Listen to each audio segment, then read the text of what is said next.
Hello everyone, and welcome to episode 14 of Nindies and Indies, a Nintendo fan podcast. I'm your host, ScrapGear, and joining me as always, my good buddy, Draco Augustus. How's it going, man? Hey man, it's going good. Yeah. So we decided to take a week off last week just because timing was just not our friend last week. Yeah, we just had IRL stuff that kept flubbing us up. Yep. But it happens. And even today, we're not even recording on the usual day. Yeah. But whatever. Yeah. Well, let's get right into this. Draco, what have you been up to? Man, I've been playing some games here and there when I can. I played the crap out of Garage when I got the code for that, which I've been playing since the last time we talked to you. I just couldn't talk about it then. Mm-hmm. I got my review up on Mulehorn Gaming and everything. But man, that is a cool game. Did you ever play the original Grand Theft Auto or Grand Theft Auto 2? No. That is like the one series I've just been like, no, I'm good. I know what they looked like though. Yeah, it's like a top-down shooter type thing. But Grand Theft Auto 3 is when it started the 3D stuff. So the original 2 Grand Theft Autos were top-down shooters, and this really has a lot of that feeling. And of course, like you start out unarmed in the trunk of a car that had crashed in this underground parking garage, right? And man, like you have to break out of the trunk. Like all of a sudden, it just zooms in, and there's the trunk of a car, right? And so you start pressing a button, and it makes you bang. It's like, okay, I got to keep banging. You break out of the trunk, you stumble out of it, and you just barf. Excellent. And then, so you have to go find a health kit and stuff, and is like pills basically, and it's a pretty like grungy, like metal '90s game is what it feels like. You know what I mean? They even have like a overlay of it that is overlay on it that makes it look like VHS or just like everything's being recorded from like old school traffic cams. Yes, exactly. And but yeah, basically you're in a zombie apocalypse, and there's this big corporation thing that it's very almost Resident Evil / Doomy meets Grand Theft Auto 2, right? It's or Duke Nukem kind of reminds me of that too, because I mean, like you can chop off zombies' heads and then kick them into things, and it goes goal. Nice. It's a fun game, man, and of course, you gotta manage your ammo wisely, and then there's just some action-packed moments where you like have to defend this train car that you're on from a horde of zombies using a heavy machine gun, a mounted heavy machine gun. And there's like metal music playing, and you're just like, And yeah, man, that was a fun game for sure. I'm gonna say indie game of the year. That's my maybe, I don't know. There's been some really good indie games this year. But it is really good though. It's lots of fun. Definitely very memorable. Other than that though, I have been playing a lot of Donkey Kong Country. Yeah. Tropical Freeze in funky mode. I know you're to kill me because I saw the Facebook mode posts where I got tagged in. Oh yeah. But you know what? I just wanted to try out Funky Kong, man. I just want to try out Funky Kong, which he actually does add some pretty fun mechanics. Just the double jump along with the hovering and stuff. It makes it easier, but it still is. I mean, like, I died a couple times, I mean, I did end up finishing the game with like 99 lives though. So, I mean, that's not bad. I finished, what was it? Super Mario 3D Land on the 3DS. I finished that game with like 1,000 lives.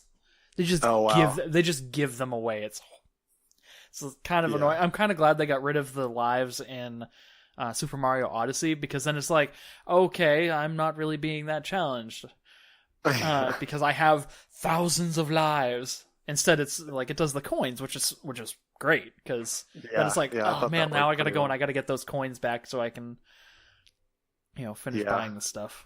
Yeah, and this in funky mode and as with Funky Kong, like I'm pretty sure the game just caps you at 99 lives. But in funky mode with Funky Kong, like and I think you can buy lives in the regular game, but you get coins like crazy, and you don't have to spend them on anything. Like there's almost no reason. I used some items just to see what they did, and that was it. Like I didn't feel like I needed any of it, but like I was playing as Funky Kong and stuff, so I could definitely see that. Like, okay, if you only have one jump, this would be harder, or you can't hover, because the hovering really just lets you kind of time your jumps a little better. It lets you make your jumps a little more accurately, I guess, because you really can't like hover across the map, across the level or anything like that, because once you initially you'll get your jump motion, you'll get your jump motion going, and then you start your hover. Well, that hover, like, it'll be going as your jump, but then it slows down big time. Like you can't really cover any extra ground. It just lets you fall slower. You know what I mean? So yeah, like I said, it's more of a timing thing.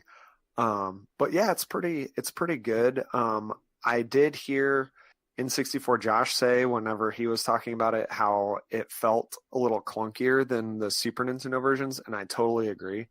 Because I'm playing 1 and 2 at the same time, pretty much. I'm going to go back and play some 1 just to get the story in, I guess, right? Yeah. Because there's so much story in these games. And then but then 2 is the one that's really nostalgic for me. But yeah, I mean, they're just smoother. The controls, they feel smoother, like with the jump and timings and stuff. Whereas in Tropical Freeze, it feels like you're kind of slowing down and going back, and it just, as far as the flow of gameplay goes, it's different. Of course, for finding collectibles and stuff, that's another reason why you would do that. But then also, just like I said, the smoothness of the controls just seems, it's different. It's a different cadence that you just have to get used to as you play. Yeah. But it was tons of fun, and I finished it up. Just I wasn't being a super collector or anything. I'd see something and be like, oh, I bet there's something there. I'd try to get it, and I'd get it and keep going, and I wasn't like looking into where everything was or anything like that. But yeah, other than that, I've been playing a bunch of Splatoon 2. Just I actually went back and I played a little bit of the most recent Splatfest, which was Michelangelo versus Donatello. I went Team Donnie, and Team Donnie won. Nice. So far I'm 2 out of 2 for the Ninja Turtles Splatfest. Who did you pick for the first one? Raph. Okay. Raphael.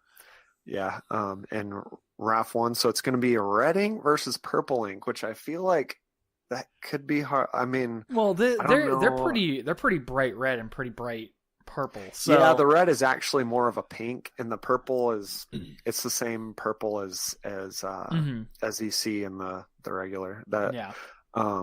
But yeah, I think that's probably like some of the closest colors we've seen battle so far. So yeah. Well, I don't know, yellow and white are pretty close. Oh yeah, for the chicken and the egg. Well, the yellow was more of like an orangey. It really looked like egg yolk. Okay. Which, like I said, their shifty station that they had for that one actually had this big, like, it looked like a big pressure cooker that came down in the middle. So if you had the yellow team get trapped inside there and completely fill it up, and then the white team like surrounding it, it looked like a sunny side up egg. It was excellent. Awesome. Yeah. But yeah, I was hoping they would have something cool for the shifty stations on these Splatfests that like really made it feel Ninja Turtle-y. Not really sure what they would have. I was thinking maybe they could have used some of those they look like sewer caps that you shoot and then it shoots up stuff. I was hoping they'd use some of those, but I don't think they did. I can't remember, at least. I didn't memorize the map as much as I did the other ones. Because like I said, I didn't even get on some of them I've gotten King, but this one I think the highest I got was Defender, or maybe the next one after that. I can't remember. Anyways, I know there's an app I can look at and find out, but I don't feel like doing that right now. Yeah, but I did go back and play the story mode to try to unlock the Octo Brush, because I'm killing it with the Octo Brush. So I want the Hero Octo Brush, just for another Octo Brush option. But yeah, what I've been using lately and rocking with is the Octo Brush with the Tenta missiles and the Squid beacon for the sub. Nice. Yeah, that's been fun. It's been tons of fun. How about you, man? What you been up to? Not really a whole lot. My daughter has started playing Fire Emblem Fates. Ooh. So, and of course, like, it's her very first Fire Emblem game. And while I appreciate the challenge of the hardcore, where if a unit dies, they're gone. I figure for her first time playing a Fire Emblem game, we'll set it to, what was it? We set the difficulty to normal, because there's normal and then there's lunatic. So we set it to normal. And then from there's 3 options for what happens when a character dies. There's obviously the hardcore. Someone dies, they're gone for good. There's the casual, which they die, they're gone for that mission, and then they come back for the next one. And then we set it for her to Phoenix, because I'm like, oh, she'll, if a character dies, it'll be like 3 or 4 rounds, and then, suddenly she has a unit back. Apparently it's the next turn they come back, because she was playing and her Corrin died. Well, it fell, hit 0 HP, left, and then on her next turn was back. I was like, okay. Oh, okay, sure. That's a little ridiculous, but yeah. So she started playing that. As far as for me, what have I played for the past couple of weeks?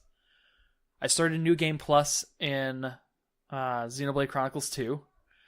Really bummed because my favorite characters and blades are all way far into the story. Like, my favorite blade was Poppy Cutie Pie, and then my favorite character is Morag, which apparently in New Game Plus, as soon as you have access to Poppy QT, you get Cutie Pie back, which is at the end of Chapter 4 of 10. Okay. So, I mean, it's about halfway through the game, but still, I'm just like, man, I gotta use Nia, I can only use Poppy. I mean, at least Rex is still rocking it. I mean, and the other thing is they haven't really added any new, like, what I'm used to is, like, you go into New Game Plus and then, like, everything is stronger. So, like, unless you go in to New Game Plus with, like, everything unlocked, it'll be a bit more of a challenge. Not so in Xenoblade Chronicles 2, at least not yet. When you start New Game Plus, it gives you the option, do you want to play on normal mode or easy mode? Which I obviously picked normal. But everything, like, so the first enemy you fight, instead of just having your regular, like, this makeshift weapon that Rex starts with when you start the game originally, you have Pyra. And of course, Pyra is one of the blades that I have, like, completely maxed out, has the best weapon equipped to her, has the best accessory cores equipped to her, and then the trust level is S+, so her auto attack is like 1500 damage. Against a level 1 enemy, it was just like, boom, done. Dang. Squash them. Yeah.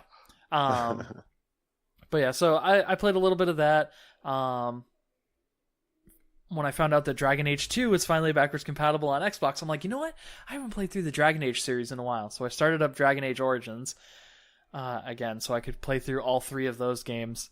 And I asked my kids, like, okay, what type of character should I play as? Should I play as a warrior, a rogue, or a mage? And they're like, you should play as a girl. I was like, okay, so I'll play as a female character. Okay, what race? Should I be human, elf, or dwarf? Elf. Okay. City elf or Dalish elf? The ones that are in the woods. And they're like, city elf. Okay. Now what class? You should play rogue. Okay.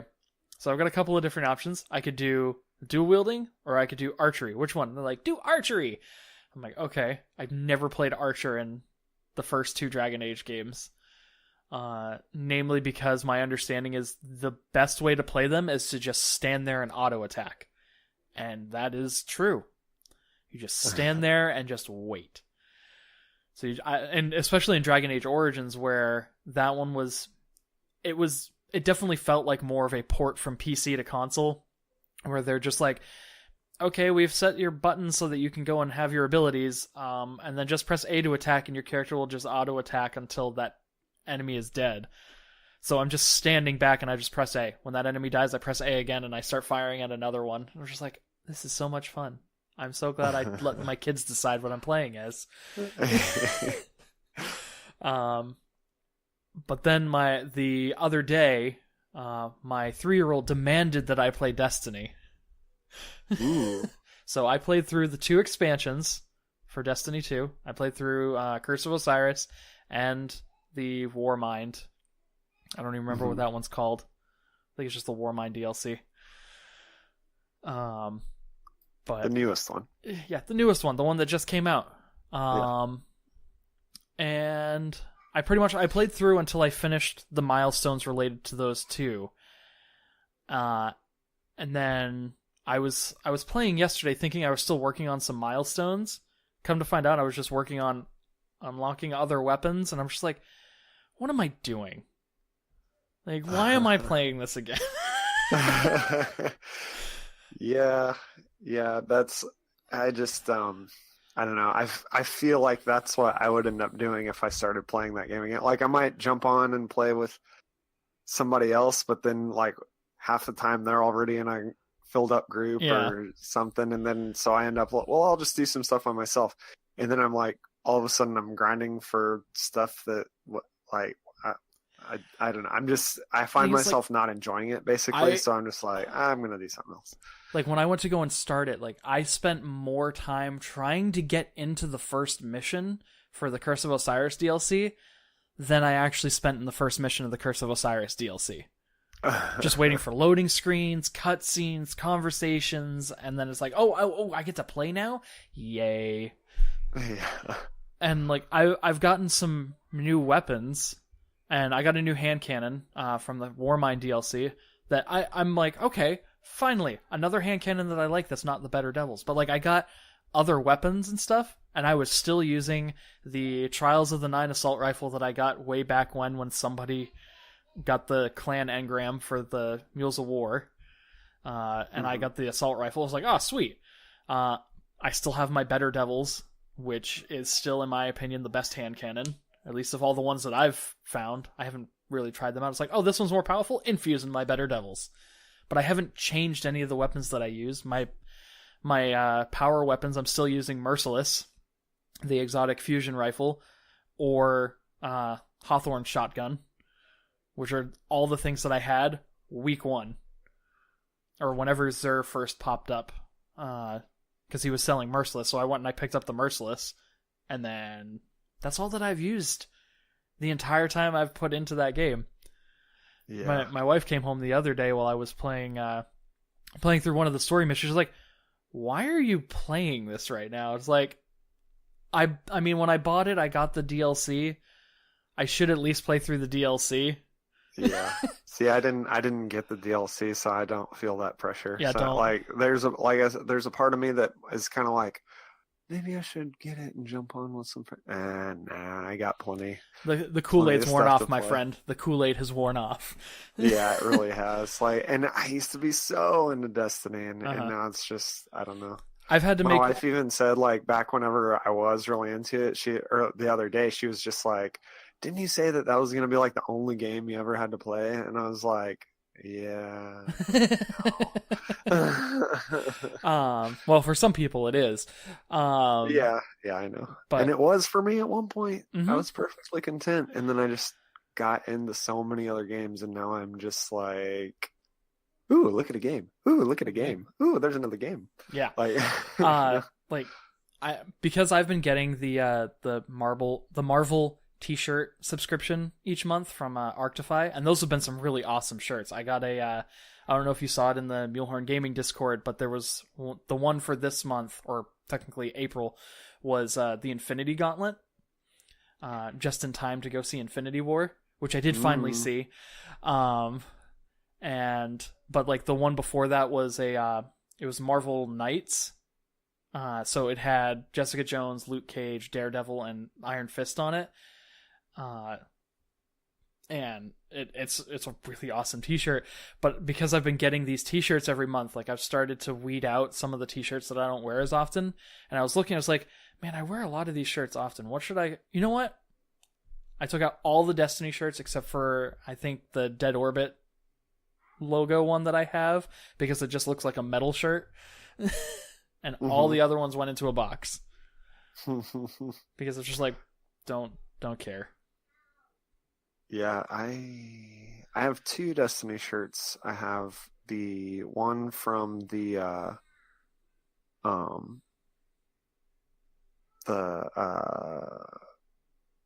deal where you donated the money for victims of Nepal. I was like shirt. Somewhere over there. I have that one. I've got and so other than the Dead Orbit one, I forgot there was one other one that I kept out, and it's because I like the baseball 3/4 length t-shirts. And I've got one that's the Trials of Osiris one. So I don't find those very often, or at least not ones with cool designs on them, so I have that one still out. But other than that, like all the other ones came out. I had all 3 faction shirts for that weren't just like the basic, here's like the triangle for New Monarchy, here's the R Dead Orbit, and then the FWC. I had the ones that were like the Future War Cult one was like the graffiti one, the graffiti logo. And then the New Monarchy was the one with the crown. But yeah, so I had those ones. I had 2 of the old school pixel art ones. I had one for all of the 3 subclasses from Taken King. And like I had a bunch of Destiny shirts, and I was just like, I don't need to be wearing these anymore. Box. They'll come back out eventually when we actually have 2 dressers again. But for now, I'm just like, I need space, and these Marvel shirts are rocking. Yeah. I actually got a God of War shirt in a loot box that I didn't mean to get. Because I just accidentally canceled the subscription too late. Yeah. And I was like, I can't wear this. I'd be a poser. I've never played a single God of War, but it's a cool looking shirt. It says Norse horse on it, and it has like, a Norse mythology symbol horse thing on it. Looks pretty cool, but I've left the tags and everything on it. Maybe I'll bring it to Comic Palooza and give it to somebody. But yeah, the only other thing that I've played this week, because I am eagerly awaiting Hyrule Warriors, but that will come as we're recording this. That'll be here tomorrow. So I'm going to be playing the crap out of that. Nice. Is I started up. I also started up the Mass Effect trilogy again, because I looked at my achievements, and like for Dragon Age, I have all the achievements for Dragon Age Origins and the expansion Awakening. I have all the achievements for Dragon Age 2, and then I still haven't beaten Inquisition. Looking at Mass Effect, I have all the achievements for Mass Effect 1, all the achievements for Mass Effect 2. I'm missing 6 achievements in Mass Effect 3, and then I still haven't beaten Andromeda. So I'm like, I should work on the Mass Effect one, because I'm technically missing more achievements from this series. And like playing through Mass Effect 1 again, I'm just like, man, I miss Mass Effect 2 and beyond that, because they did a huge overhaul with like how weapons worked, how powers worked. Like instead of, at this point, I don't know exactly what the cooldown is right off the bat, but like throw, one of the basic biotic powers had, when you first start up the game and you have that power, it has like a minute-long cooldown. Now, because I've got all the achievements, like it has extra cooldown times and whatnot, and then as you level it up, it gets cooldown. So I think like by the end of the game, it's like 30 seconds. But in like Mass Effect 2 and onwards, they changed it so that like at max, like the longest it takes an ability to cool down is like 8 seconds. Oh, okay. And like throw being a very basic ability, like its max cooldown is like 2 seconds, and you can get it down to like a second. So you just throw, wait, throw, and yeah, The Mass Effect trilogy is one that I am ashamed that I have not played before. I've never touched one of the Mass Effect games. I remember when I was looking forward to Destiny coming out, I was like, I should totally pick up Mass Effect and play that because I want a space shooter. Mm-hmm. And then it was like, I guess not. I don't know about the first Mass Effect, but if you have EA Access, I know 2 and 3 are on the EA Access. I don't have EA Access. Wow.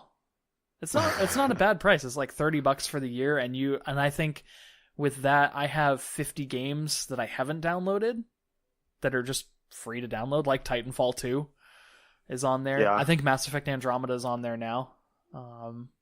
Yeah, there's definitely some cool games that I would like to check out on there, but it's just pulling the trigger on subscriptions, man.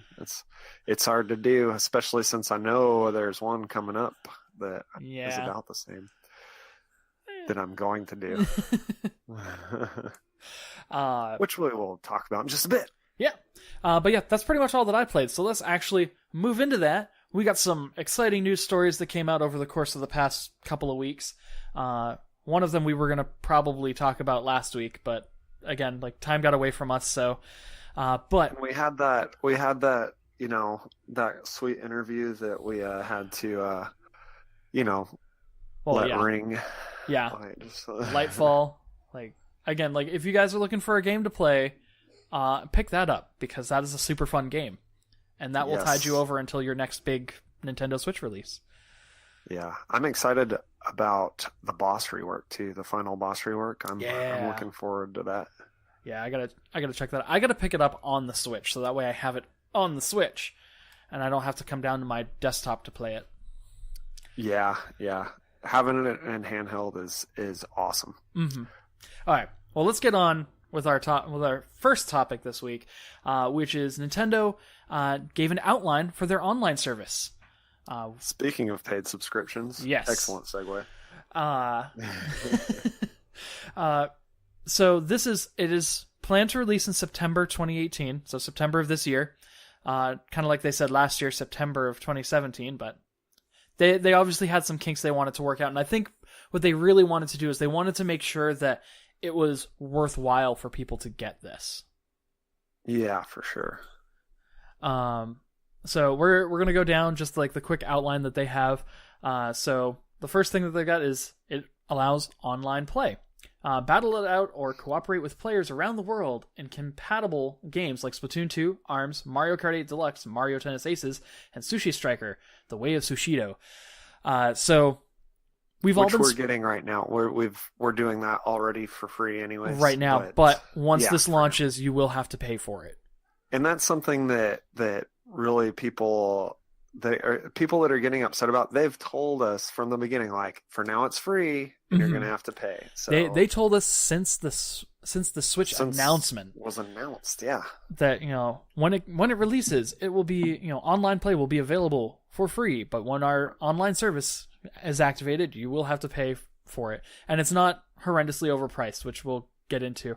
But they are also adding Nintendo Entertainment System, Nintendo Switch Online. So they're going to add 20 NES games that have added online functionality, and we've only gotten 10 announced so far, but they are Soccer, Balloon Fight, Tennis, Ice Climbers, Donkey Kong, Dr. Mario, Mario Brothers, The Legend of Zelda, Super Mario Brothers, and Super Mario Brothers 3.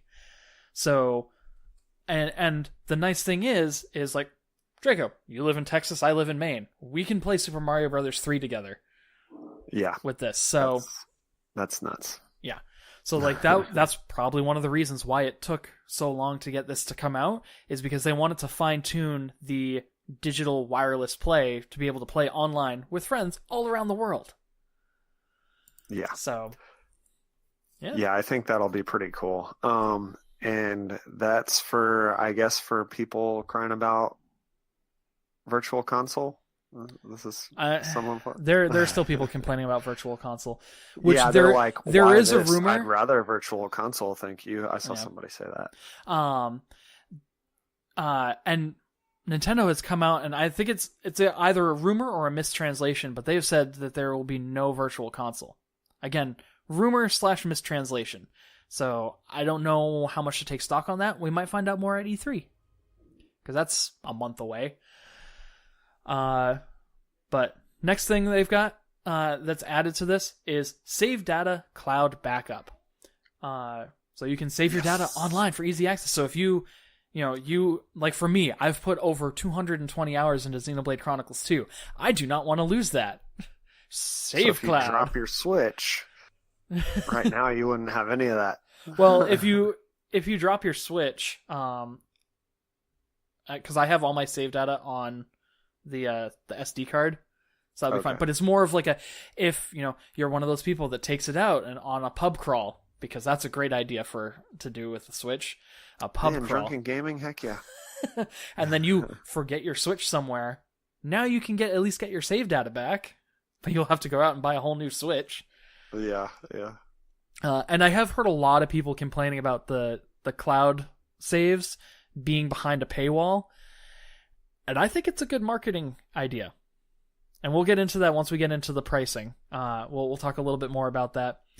And then they also said, added that there's going to be an enhance the Nintendo Switch Online app, if I can get my words out, enhance your online experience for compatible games with this smartphone app.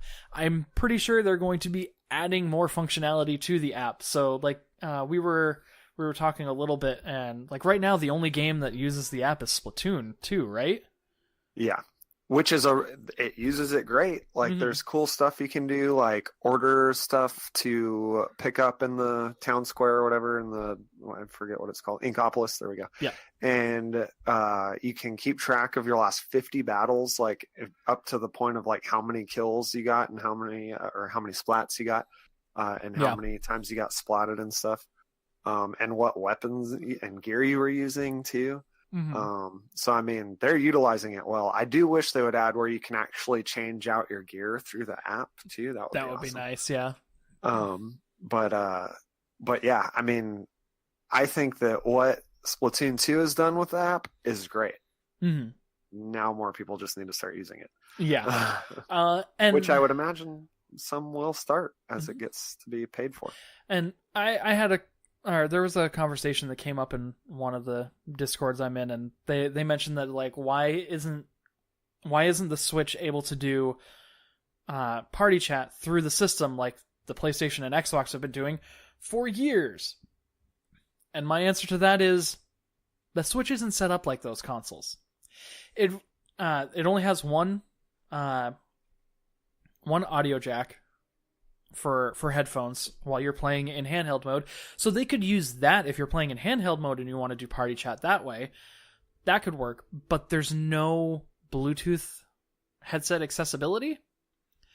There's some weird workaround that you can do with some Bluetooth headset that I think Nintendo Life did a video on months ago.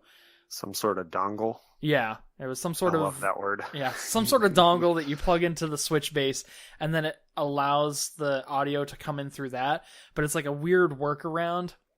So you wouldn't be able to use Party Chat that way docked.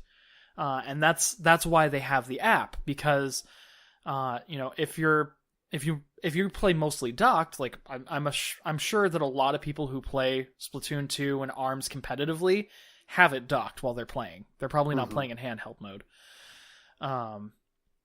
So being able to do party chat through the system is a little more complicated, not necessarily from a technological standpoint, but from more of a practical standpoint. Because, other people who want to do party chat and they're sitting in their living room 10 feet away from their screen, they're going to have a 10-foot long auxiliary cable. Yeah, that wouldn't be too fun. No. So and with me, which I know a lot of people would say, well, they should have done it like that from the beginning. But what? You can hear my frustration. Just Yeah, I know. But isn't Astro working with Nintendo to make a headset? They probably are. And you know what? people are complaining about, like, why doesn't the Switch have a wireless headset? Guess what? Neither does the Xbox One. Yeah. Every single controller, even all the Astros, you have to plug into the controller. Yeah.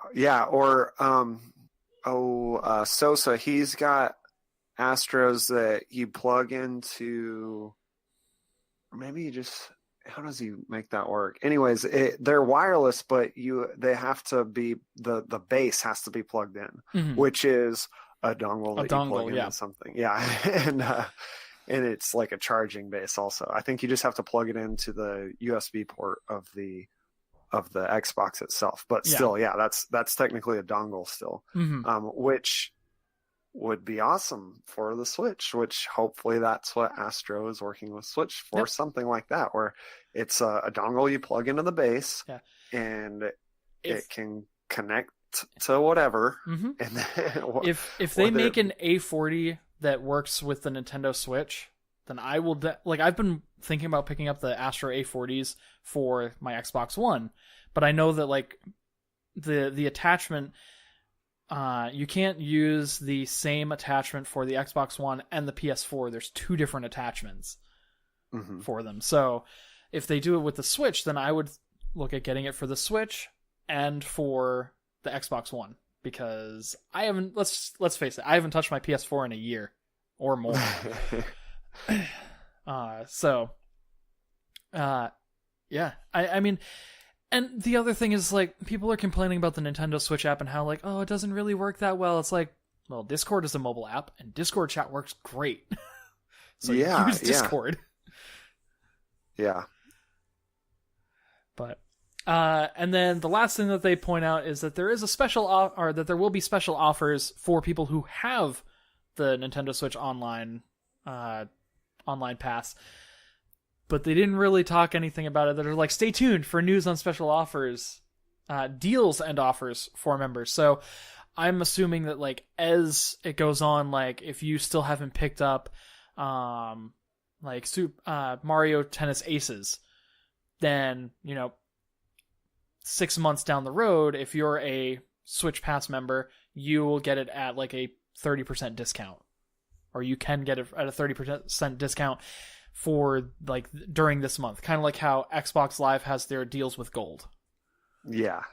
Which I was thinking that, and I was even thinking like they might end up doing like a free game or so a week. I mean, a month. Kind of like just like games with Gold. Yeah. Because they definitely seem to be playing nice with Microsoft, if that makes sense. So yeah, they definitely are. I would imagine that they are taking some notes from out of their playbook, So I definitely don't think that we're not going to be getting what we're paying for. You know what I mean? I think it's going to be good, especially at the price point, which is. Yep. Excellent segue. So there are 4 different plans that you can do. There's a 1 month, a 3 month, and then there's 2 different 12-month plans, which we'll get into. For individual memberships, the 1 month is $4 a month, or you could do it quarterly at the 3 month one, which is $8 a month, or $20 for the year, which is a fantastic deal. Yeah, you compare it to Xbox Live and the PlayStation Plus. That's less than half. Yeah, it's 1/3, right? I think it's about Xbox a third. Comes out automatically for me, but I think it's about 60. It's 60. It's about $60 a year, and then I think the PlayStation Plus. They just I remember hearing something about them having to increase the price on that. It has been about 2 years since I've renewed my PlayStation Plus, but when I was doing it before, it was about $51 a year. But I think that's gone up to like 55 or even 60. So Xbox Live Gold and PlayStation Plus, I think, are around the same. But still, Nintendo's is $20. And then you get, and even if they don't add more NES games that are for free, which I don't see why they wouldn't, as they get more titles rolling with like the online capability, we have those initial 20. So we just spent $20 to get all of those games, and have access to all those games. Yeah. And like you said, I can see them adding more. Yeah, I can see them adding more and more games to the Nintendo, the NES Online, and going beyond that to Super Nintendo, maybe eventually GameCube and N64. Yeah. And something else or that I at least, like you said, like deals maybe where if they start bringing out like GameCube classic version of Zelda, Twilight Princess, or Wind Waker, it'll be for $10 instead of $20, or you know what I mean? Something like that. And then the other membership available that they have is called a family membership, and for which 12 I will months, be getting. Yeah, because you have at least you and your son that will be playing online. So yes. My daughter does not have a Nintendo account. I have not set her up with one yet. I don't know if I will, but when I do, I'll get her this. I still might do it with anyways, just because I know my wife and I play online Mario Kart 8 with Josh every once in a while when he's streaming it. But that is $35 a year. So an extra $15. Which is not bad. Yeah, an extra $15, and they give a little bit of a description. It's like a Nintendo account holder may invite up to 7 others to join a family group. All members of the group will have access to Nintendo Switch Online. So that's 8 people for $35. Yep. For the year. So that's a pretty good deal. I remember when Xbox Live did the family gold, and it was me, my 2 brothers, and my brother-in-law. And we all just chipped in. Well, like I paid the majority of it because it was my account that I was doing it for, but like they all gave me $20 a year to keep their Xbox Live Gold going. So there you go. Yeah. But yeah, so all these really great prices. Even if they don't add more games, but again, like you said, like I can't see them not adding more games to it. Or my wife and I were talking about it. It's like, even if they don't add more games, maybe they'll go, instead of doing the virtual console, they'll take a page out of Xbox's playbook and do something like the Xbox Game Pass with the Nintendo games. Yeah. So that way, so cool. Like you'll pay your Nintendo Switch Online, and then you'll pay an extra fee like $10 to $15 a month. I can't imagine it being much more than $15 a month. Yeah. To get access to every single all Nintendo titles. Yeah. Metroid Prime, Star Fox 64, all sorts of awesome games. Ocarina of Time. Again, Majora's Mask. Yeah. Oh, man. Like being able to play those, and part of me hopes that like when they do those and they add that in, like they'll add some 3DS titles. So like the 3DS remake of Ocarina of Time and Majora's Mask, there is a huge difference. Like I have Majora's Mask on my Wii U, and I also have it on my 3DS.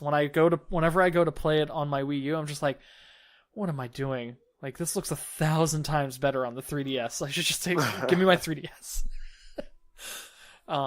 It's such a huge graphical improvement, and everything doesn't look like, a prototype for Tomb Raider, PlayStation 1. Yeah. But maybe we'll hear more about that at E3. Speaking of E3, moving on to our other bit of news, there was a leak for the E3 showroom. As a matter of fact, there was a screenshot. It has the Nintendo logo up at the top of it, and it says E3 showroom instructions, internal use only. So somebody took a screenshot of this. It's a secret. It's supposed to be a secret, but it's everywhere. Now, whoopsie. From what I am seeing, this all looks like it could be 100% legit, but at the same time, I'm skeptical. So I'm taking this with a grain of salt. Yeah. Because this could be just someone being like, I'm going to troll the internet. Look what I found! Print this out and make it look super official, and then just make everybody be like, whoa. Oh, man. All right. So we're gonna run down the list. So starting off, they have some intro trailers, and they show a clip of Dragon Ball FighterZ, or Dragon Ball FighterZ, however you want to pronounce it. FIFA 2019, NBA 2K19, Crash Bandicoot Insane Trilogy, Octopath Traveler, Wolfenstein 2: The New Colossus. So 3 of those games we already know are coming. So I can't imagine. I would like to see Dragon Ball FighterZ. I'm excited about that. That's about it out of all those that I didn't know about. There is a small part of me that's surprised that EA is putting FIFA and NBA 2K19 on the Switch, considering like FIFA especially did not get a lot of praise for the port that they put on the Switch. It did not go well, or did not play well. Yeah. And then like NBA 2K19, like you go out and you buy the physical game, and then there's still a huge download that you have to get off the internet to be able to play it. I walked by that at Walmart yesterday, and I was just like, oh look, NBA 2K19. Wait, why does it have the eShop? Are you kidding me? There's a huge download on top of the game? Why? Yeah, I remember hearing about that when it came out. 2K18. But yeah, like Crash Bandicoot, we already know is coming. So we'll get same with Octopath and Wolfenstein. But the thing with Wolfenstein, I don't think we've seen any Nintendo Switch gameplay of it, so we'll get an idea of how it looks on the Switch probably at E3, which of course will always be up-resed from what the home release will be, because they just want to make it look nice. Yeah. And with I think that this intro trailer is kind of a weird intro trailer for Nintendo's presentation. I mean, I realize that it's all third party stuff and that they're just, but you'd think they'd throw in some of the other stuff that they're talking about in here. But I guess with all the other stuff, they want to show their full trailers, but I don't know. We'll see. Yeah. Like you said, with a grain of salt. Mm-hmm. All right. So next up, and this one really shouldn't come as any surprise. Like if they don't show off anything for this at E3, people will be like, "Wait, what happened to this? Where's this? What is happening? Did the last 3 months, was that an alternate timeline or a different universe? What's happening?" But the next thing on their list is the Super Smash Bros. For the Switch. So again, like that's not much. That's of a given. Yeah, I'm pretty sure that like they're gonna have like costumes that are all padded that you can dress up as Mario and Donkey Kong in, where you can fight in at their freaking booth, because their booths are always huge and look awesome. Like freaking the Super Mario Odyssey last year and the year before that, Breath of the Wild. It was like you're in the world, like, so it's like I can't imagine to have something based on Super Smash. That's going to be... I'm excited to see that. That's... Yeah. All right. Next up, and this one is another one that's skeptical because we haven't really heard anything official, but it came from this, and it's Punch-Out! Become the Champion. Trailer / software demo. Yeah. So... I was like, I know there was a Punch-Out! On the Wii, right? Which... I never... Yes. The Switch is begging for a Punch-Out! Game, right? Mm-hmm. Because you got 2 Joy-Cons that you can punch with, but we have arms. Yeah. Yeah. So, I don't think it needs it. Mm-hmm. But I really enjoy arms, but I don't know. I mean, I guess we'll see. I don't have like an affinity for Punch-Out! Or anything like that. So, I'm excited to see what comes of it, if it comes. Next up, we've got Metroid Prime Renegade. Yes. We got trailer and gameplay footage. So when they showed the Metroid Prime 4 little sneak peek at the E3 last year, I'm assuming they hadn't decided on what they were going to call it. But now we have Metroid Prime Renegade. Allegedly. I still have not played the original trilogy, even though I have it. I've only played the first one, if it makes you feel any better. I did buy the third one, and I haven't been able to find the second one. Again, my big problem with it is because it's the Wii version. Mm-hmm. You can only use the Wiimote and the Wii Nunchuck, and for me, that's not very intuitive for first-person shooter. Yeah, it feels more like a rail shooter that I have to walk around in.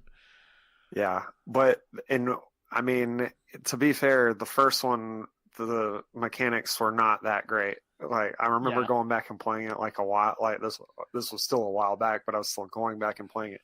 Mm-hmm. After playing, shooters like Halo and Call of Duty, going back to that where you have the weird like click the right trigger to lock on to instead of having to, I don't know, it's still like that one stick turning thing, where that you had with like Goldeneye, and that's what they did with the 3DS version of Resident Evil Revelations. Like, you could walk around and Jill would fire straight, but if you pushed one of the shoulder buttons, she like took a stance, and then you could move the stick around, and then you could actually aim where you were firing. But it was really clunky. Yeah. But I mean, with this, I'm really excited to see Metroid Prime on the Switch, because it, if it's not a regular first-person shooter mechanic, then I don't know what their problem is. But like, it's going to be a lot of fun to get that, and still be able to use the D-pad to select your different blasters and missiles and stuff. So, next up, they've got Splatoon 2, the Octo Expansion. It says trailer and software demo. I'm sure we'll get more than just like the gameplay footage trailer that we got. Yeah, which I just saw. They just put. I don't know how recent. It has to be pretty recent, because I saw it on one of the front page of my news segment on my Switch. Mm-hmm. But they had like some gameplay footage of it was just going through a stage where you're using the inkjet the whole time, where you're flying, with the jetpack thing, and they're using the rocket launcher thing to shoot the bad guys, right? The Octolink, the bad Octolinks. Which looked really cool, because you have like, it looks like a lot of the stages you have infinite special. So you're just like literally flying around this whole stage as on an inkjet and shooting grenades at people or rockets at people. I hope they bring back the Kraken. How did that work? I remember hearing about it, but I don't remember. Pretty much, you were just a giant inkling squid that, like, as you always moved at maximum speed, because as you moved around, it laid ink down, and then you would do your jump spin attack, and as you did that, like, that's how you attacked enemies. It was super fun. Interesting. They brought in the bubble blower thing, like, they bring in new stuff, so that would be awesome. That was never in the multiplayer. That was the inkling squid amiibo challenge mode, is you played as the Kraken. I would love to just do levels like that again, just because those were always super fun, because those are the ones where it's like, I want to see how fast I can do this.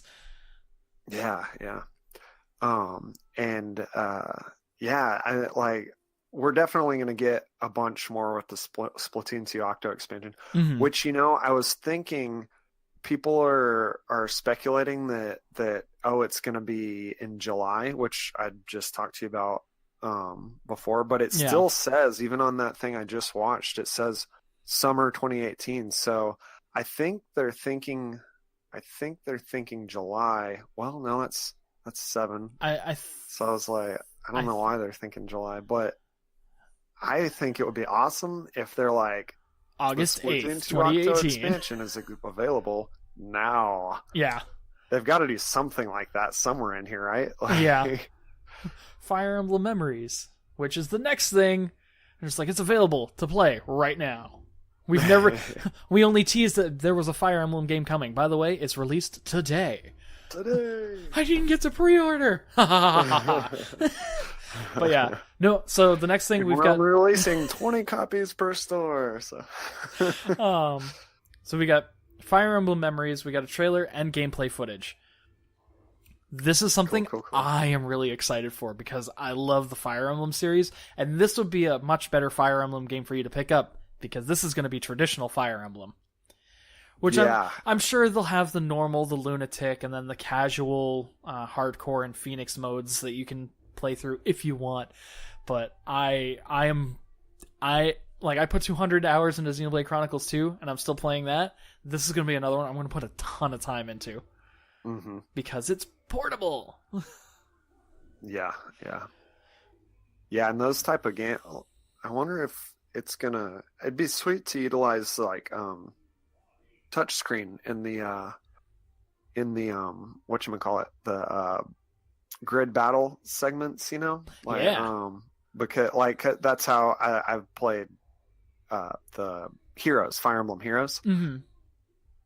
And that, I think that would be really cool, is when you pick it up in portable mode, it would let you use the touchscreen. That'd be cool. It'll blow your mind when you can take like a foot soldier and have them move 5 squares instead of 2. Yeah. And then I think flying units, instead of moving only flying and horseback units, I think in the Fire Emblem Heroes, I think they can only move 3 squares. But in the actual games, I think they can move like 8 to 10 squares. Yeah. A lot more strategy involved. Oh yeah. So next up is just another reason to think that like Bethesda is really working with Nintendo and trying to bring games to, third-party games to the Nintendo Switch. We got the Fallout 3 anniversary. And people are going to buy that. People are going to buy it because it's Fallout 3, and like there are a lot of people that I've heard that have been like super huge fans of Fallout that did not like Fallout 4. Yeah. So being able to play Fallout 3 again, people are just going to be like, yeah, I'll do it. Yeah. And I've never played any of the Fallout. I played a little bit of one of them. I can't remember which one. It was a long time ago. I watched my brother-in-law play a good chunk of Fallout 3. Like I caught bits and pieces here and there, and I was really excited to play it. So I went out and I found a Game of the Year edition of Fallout 3 that came with all the DLC. I went, I bought it, I put it in, I installed all the stuff. I got out of the vault, and I'm like, you know what? This game is not for me. Yeah, I was like, I don't know if I'll pick it up, but I know it's a classic. It's. I still need to. Like as far as games that like I already own, like somewhere I have Fallout 3. I think maybe I don't even know if I still have it, but I know that I still have the 360 version of Skyrim. I still have it. I have it on the PS3 as well, that has all the DLC on it, and then even better, I have the Xbox One version that has all the DLC and updated stuff. But I still want to get Skyrim for the Switch because it's one of those fun games that I could just play on the go. Yeah, I'd like to get that one too, especially because I haven't played it before. Yeah, you should pick it up on the Switch. And along with that shirt that I can't wear because I would be opposed, I got 2 Skyrim pins, enamel pins that I can't put on my lanyards because when I go to cons, because I'd be a poser because I've never played Skyrim, right?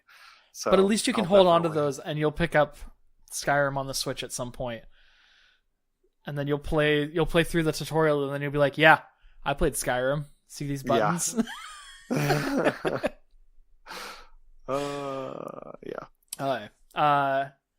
The next one. Can I say the next one? Go ahead. Yoshi's Flipping Island. Yeah. It's like the best name for a Yoshi game. And I mean, welcome from to what Yoshi's we've seen... Island. What? Welcome to Yoshi's Island. Yeah. Which we've seen some gameplay footage, and we have been seeing it since like that was another one that we was saw at E3 last year. Was it? Okay, yeah. I couldn't remember if we saw that earlier than that, but yeah. I'm excited to see it. I like Yoshi. I haven't played a lot of the plain Yoshi games, but just the look and feel of this one looks cool. I'm excited for it because it's a Yoshi game. Yeah. And it's a perfect name for it too, since you're actually pounding and flipping stuff. Yep. And so, yeah. Next up, like, I'm really excited for Fire Emblem Memories, just like I'm excited for this next one, which apparently we only have a trailer for. It's Pokemon Let's Go Pikachu and Pokemon Let's Go Eevee. This is the yellow version, this is the updated yellow version where, instead of having just the Pikachu version, or the yellow version with Pikachu, like, we also have the Eevee version as well. So, is that going to be the brown version? The yellow and brown? Sure, why not? Well, did you ever play Pokemon Yellow? Choices. Yeah, I did. Okay, so you know that your rival in that one Gary starts off with Eevee. Yeah. I'm assuming in this one, if you get the Eevee version, like, you're stuck with Eevee, but, And Eevee will follow you like Pikachu does in Pokemon Yellow. And your rival will have Pikachu, and all I can think is, whatever, take Pikachu. Like, the only reason I like Pikachu is because I actually am one of the few people, apparently, that like Raichu.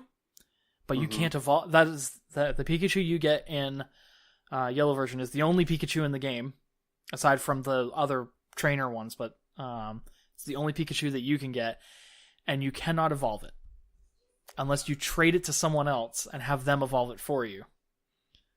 And it's just like, Pikachu's lame. I don't like Pikachu, but I love Raichu. But yeah, so Eevee, I'm wondering if they'll allow you to do any of the other evolutions. Like, because my understanding from what I heard, because I have picked up bits and pieces of this, because Nintendo, and this does seem very likely, because Nintendo just copyrighted the property of Pokemon Let's Go Pikachu and Pokemon Let's Go Eevee. So it's very likely that we will get, at the very least, from everything that we've said, other than Smash Brothers, probably, the Splatoon 2 Octo Expansion, the Pokemon Let's Go Pikachu and Eevee, like, we'll definitely get a trailer for that at E3 this year. So, but from what I've been hearing is that they are like a remake of the Pokemon Yellow, so it's the old original region. So I'm wondering, if you pick Eevee, are you only going to be limited to using Vaporeon, Jolteon, or Flareon, or could you possibly get Espeon, Umbreon, Glaceon, Leafeon, Sylveon? All the other ones. All the other ons. Yeah. But that's another one that I'm excited for, and I may have to finally get my daughter her own Switch. Do it. It's totally worth it. Oh, yeah. But then you have to start buying twice the games, which so far I've only done it with one game, which is Splatoon. But no, we can share Xenoblade. She's played Splatoon 2. She's beaten the story. She's not interested at all in playing the multiplayer. She has Minecraft, so I'd have to buy Minecraft again, and then I'd have to buy one of each of the Pokemon games. Oh no. Yeah, no. Like I said, I was like, they're really like, I haven't felt the need to buy doubles of any other games. Maybe Mario Kart 8. Eventually, if he gets more into it, but which, it's funny, he gets into the games that I'm playing, so he's like, he'll always be like, Dad, I need a copy of this game too, and I'm like, well, you don't ever play this game, and he's like, but I want to play it with you, and I was like, we can play it together right here on this Switch, like, and he's like, but I want to play it on mine. So, I don't know. Whatever, if there's something that he still wants by the time his birthday comes around or Christmas comes around, maybe I'll work on getting him a second copy of something. But until then, I'll just let him borrow mine every now and then. This Pokemon one, though, is a perfect example of buy both of them, because there's two different versions. So you get one and then he gets one. Why not? Yep. But yeah, speaking of Mario Kart, we got another racing game maybe coming. We have F-Zero SX. Oh, no. Yeah. It's very small print. I had to double check it. It is SX. And we get a teaser trailer for it. So I'm good with that. I'm good with the teaser trailer for an F-Zero game. I never really played much of the F-Zero games. I really used to like playing as Captain Falcon on the original Super Smash Bros. Balanced one. Oh, well, yeah, on Smash. I was going to say, for cars, like, he has the most balanced vehicle, so... oh, yeah. The only F-Zero I've played is what's on the SNES Classic. Okay. I haven't even played that one yet, or have I? I can't remember.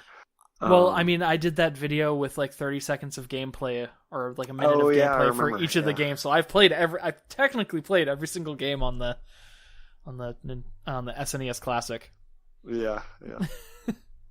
That counts. It does count. So we've only got 2 more games.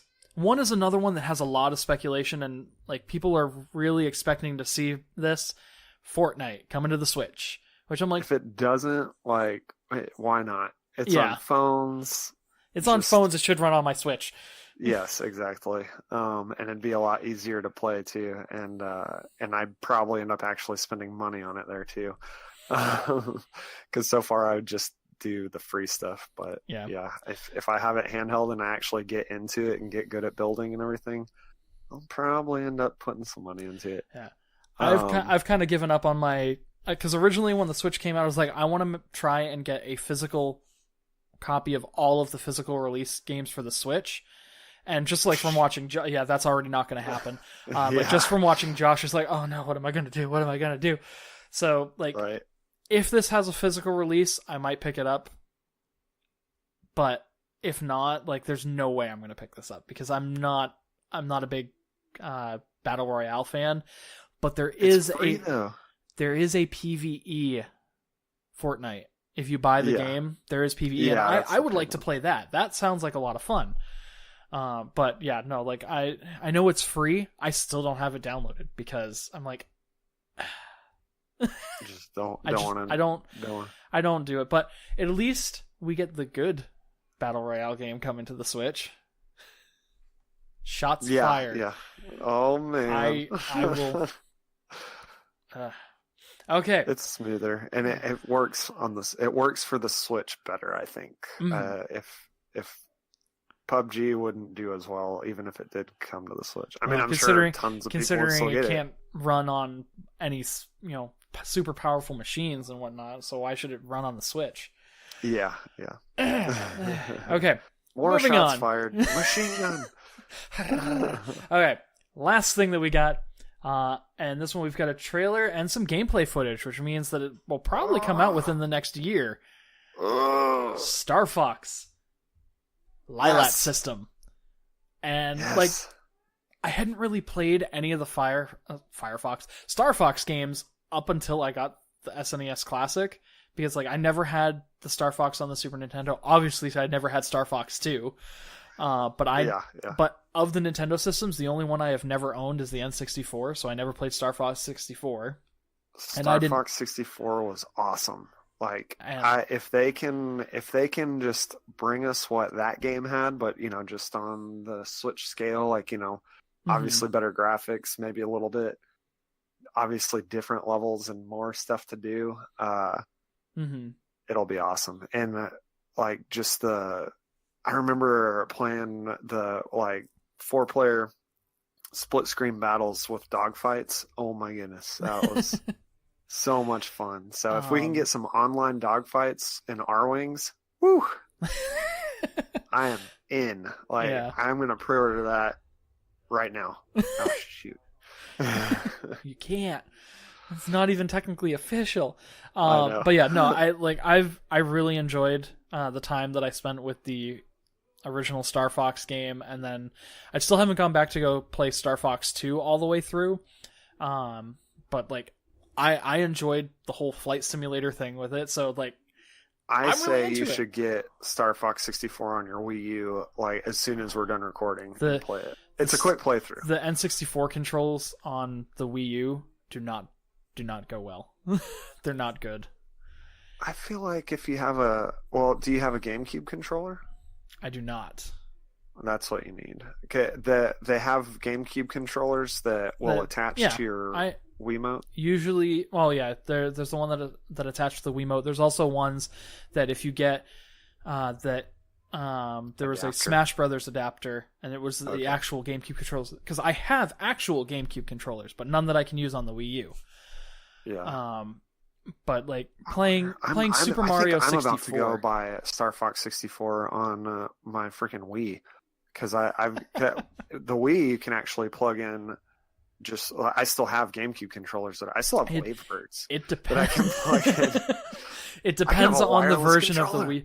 Because like I have a Wii in my storage unit, but it was the updated like black version. There is no Wii. There's no GameCube ports, and I was super bummed when I found out about that. I was like, oh man. Right. Yeah. Yeah. I like that I can pretty much just go. My Wii is also a GameCube basically. Like I can just go buy a GameCube game right now, which I will do as soon as I find Metroid Prime 2 and 1. Oh, hello. There's also I did not go all the way down on this webpage. There's also more for the Nintendo Treehouse.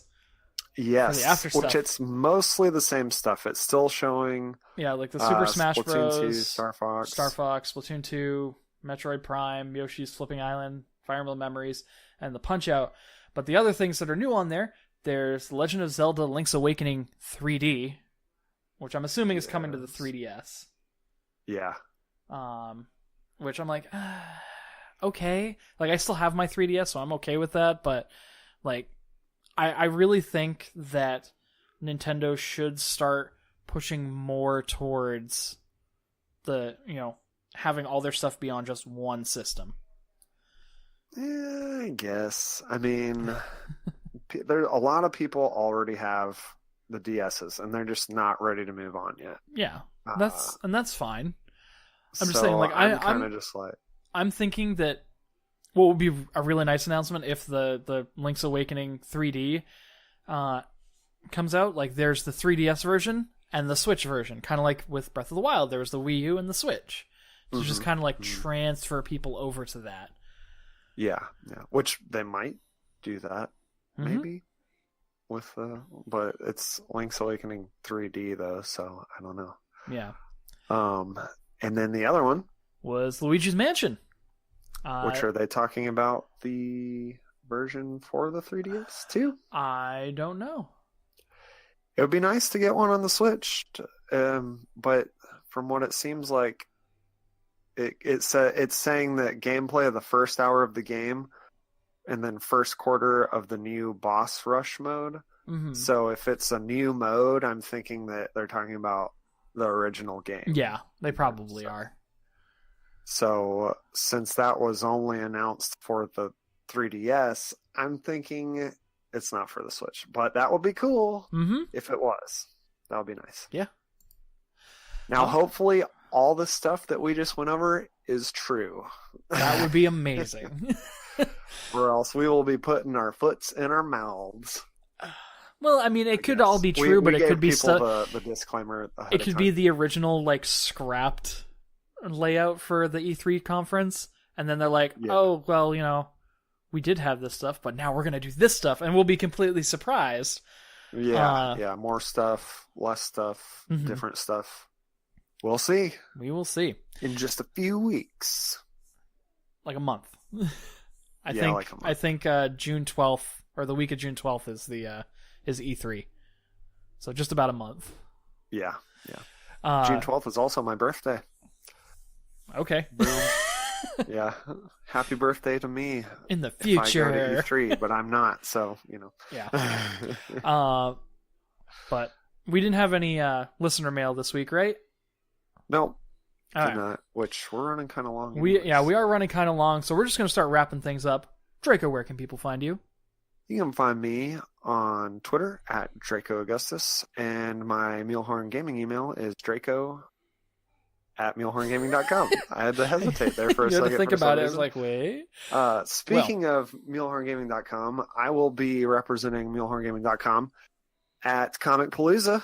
I will be going there on a press pass, which I think I mentioned before, but there's some exciting news for that, which we always talk about, the Analog Assault podcast and Mulehorn Gaming and all that stuff, which I'm sure you're about to say, but Mule and Thaddeus Prime from the Analog Assault podcast will be on a panel along with the Nerd Foo guys and Three Beers and a Mic for a panel that is called crap. I have none of that pulled up. Wasn't something about podcasting? What? Wasn't it a podcasting panel? Like about podcasting? Podcasting panel. Yeah. So we'll just go with that podcasting panel. I know that I can find find it real fast. I'm just all out of cahoots.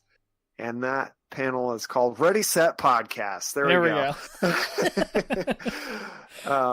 But yeah, and also exciting news. It looks like Mule might be modding for a panel that is that it's featuring the Overwatch voice talents. So nice. That's pretty cool too. Hopefully he's okay with me talking about that, but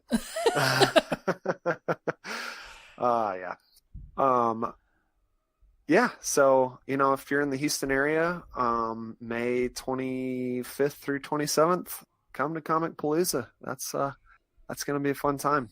There's also Coral Sword already posted a event for the 25th, which is the Friday of the con. That is, they are calling it the Comic Palooza After Party. So, and I think you get discounts on food and stuff if you're wearing your Comic Palooza badge. Excellent. So yeah, that's it for me. I went on a bit there. All right. Well, as for me, as always, you can find me everywhere as ScrapGear. And be sure to follow Nindies and Indies on Twitter at Nindies and Indies. That's Nindies twice because "and" was too long. And also, be sure to check out our home site, mulehorngaming.com, for all your video game and nerding needs and news stories. I know someone was trying to get someone to write an article about that new Xbox controller, but I don't even understand it, so I don't want to write the article. I was just like, what? Yeah, pretty much. But yeah, so again, be sure to check out mulehorngaming.com, and if you like listening to video game podcasts, be sure to check out the Analog Assault podcast, the official video game podcast of mulehorngaming.com. But that is going to do it for episode 14 of Nindies and Indies. Until next time, GG. GG.